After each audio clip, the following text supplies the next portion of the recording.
Mina Murray's Journal, 17th August. No diary for 2 whole days. I have not had the heart to write. Some sort of shadowy pall seems to be coming over our happiness. No news from Jonathan, and Lucy seems to be growing weaker, whilst her mother's hours are numbering to a close. I do not understand Lucy's fading away as she is doing. She eats well and sleeps well and enjoys the fresh air, but all the time the roses in her cheeks are fading, and she gets weaker and more languid day by day. At night I hear her gasping as if for air. I keep the key of our door always fastened to my wrist at night, but she gets up and walks about the room and sits at the open window. Last night I found her leaning out when I woke up, and when I tried to wake her I could not. She was in a faint. When I managed to restore her, she was as weak as water and cried silently between long, painful struggles for breath. When I asked her how she came to be at the window, she shook her head and turned away. I trust her feeling ill may not be from that unlucky prick of the safety pin. I looked at her throat just now as she lay asleep, and the tiny wounds seem not to have healed.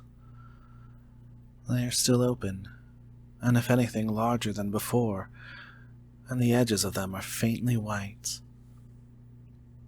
They are like little white dots with red centers. Unless they heal within a day or two, I shall insist on the doctor seeing about them. Letter Samuel F. Billington and Son, Solicitors, Whitby, to Messrs. Carter, Paterson and Company, London. 17 August. Dear Sirs, herewith please receive invoice of goods sent by Great Northern Railway.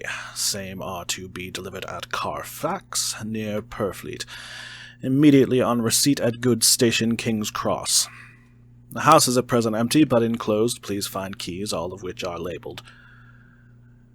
You will please deposit the boxes, 50 in number, which form the consignment, in the partially ruined building forming part of the house, and marked A on rough diagram enclosed. Your agent will easily recognize the locality, as it is the ancient chapel of the mansion. The goods leave by train at 9:30 tonight, and will be due at King's Cross at 4:30 tomorrow afternoon. As our client wishes the delivery made as soon as possible, we shall be obliged by your having teams ready at King's Cross at the time named, and forthwith conveying the goods to destination.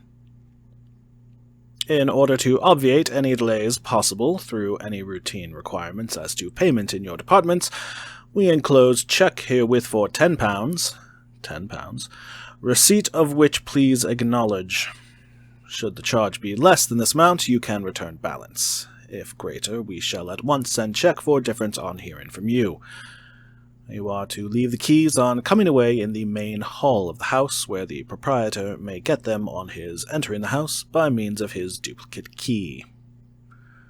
Pray do not take us as exceeding the bounds of business courtesy and pressing you in all ways to use the utmost expedition. We are, dear sirs, faithfully yours, Samuel F. Billington and Son.